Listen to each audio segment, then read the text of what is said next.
NBC News is reporting that the anti-Semites who Trump dined with, including Nick Fuentes and Kanye West, were actually setting him up, trolling him.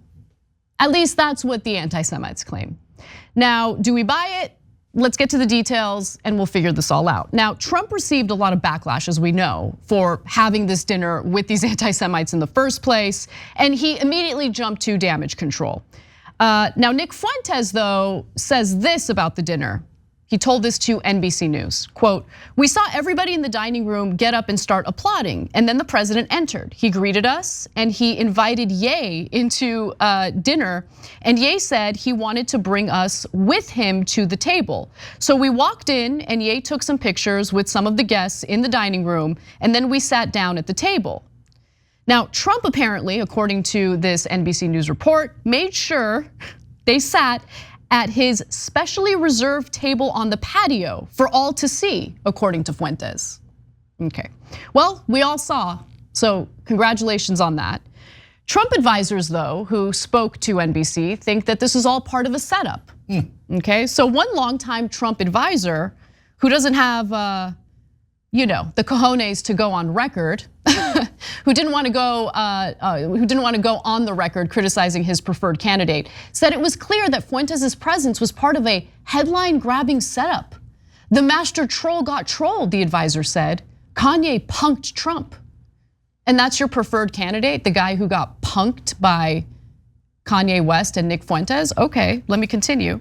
As advisors to Trump have attempted to quell the backlash, some have insisted that the former president was essentially tricked by the rapper and his guests, a suspicion backed by Milo Yiannopoulos, the anti-Trump far-right provocateur who is now acting as a political advisor to Ye. Yeah, someone who defended pedophilia, serving as a political advisor. Great decision there.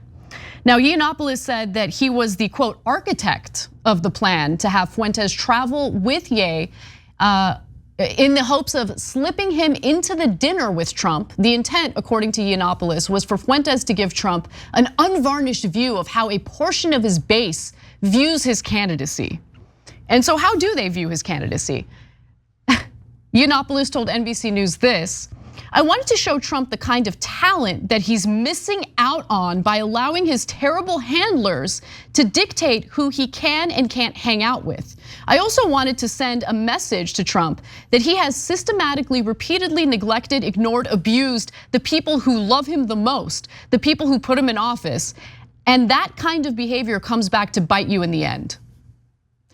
So more details on this, but I'm dying to know, Cenk, are you buying this? Do you think that this was a setup to troll Trump? So I'm not buying it 1%, not at all. Okay, but I agree with Anna. If it was true, then Trump is even dumber. So your Trump advisors are putting out to NBC News of all places, okay, saying, now remember, our boss is an idiot and didn't do any fact checking of who he was having dinner with, even though he's a former president of the United States and currently running for president. And he got tricked by Kanye West, who is obviously one of the dumbest people in the country. I mean, Kanye West in the Tim Pool interview said he doesn't understand numbers, okay? So you got tricked by that guy? You got tricked by that guy, by the village idiot, right? And so how does that help your cause? But the reason I don't believe it is because Kanye is the village idiot. And so the idea of him tricking anyone, I mean, tricking Kanye West, the guy is like IQ 7. It's not in the double digits. If you told him, hey, let's go trick, he wouldn't even understand what you're talking about. He's one of the most painfully stupid people I've ever seen in public life. Well, Milo's claiming he's the architect. So, okay, that's a little bit more believable. Milo's an evil guy, but not quite as dumb as Kanye or Trump, okay? Dumb enough to defend pedophilia on Rogan's podcast, but I Which did get him banished until now, and Kanye's brought him back, and Trump has brought him back. Congratulations, you guys must be so proud, okay? And it does go along with the right wing promoting groomers, which, I mean, that's why Milo got driven out, because he did a pro-groomer segment on Rogan, okay? So anyways, but back to the so-called trick. How is this a trick? So you get Trump to seem like he's in cahoots with you guys. How are you going to win? how does that make you more popular? How does that make him less popular? Is the trick, haha, we got you to be as unpopular as us, and that's why we're gonna win the election against you? That doesn't make any sense at all. So Yiannopoulos said he arranged the dinner, quote, just to make Trump's life miserable because news of the dinner would leak and Trump would mishandle it. No, this is so fun. So Milo is saying, we acknowledge that we are such awful, terrible people that this would lead to backlash for Trump. And so we ensured that the awful Nick Fuentes was at this dinner so Trump would get the backlash and he'd mishandle it. Like the admission, the inherent admission there that's baked in is incredible. That's a brilliant point by Anna. But like, it's amazing to me that people don't understand concepts like that. So Milo is saying by definition, we're so toxic that even being in the same room as us will do tremendous damage to you.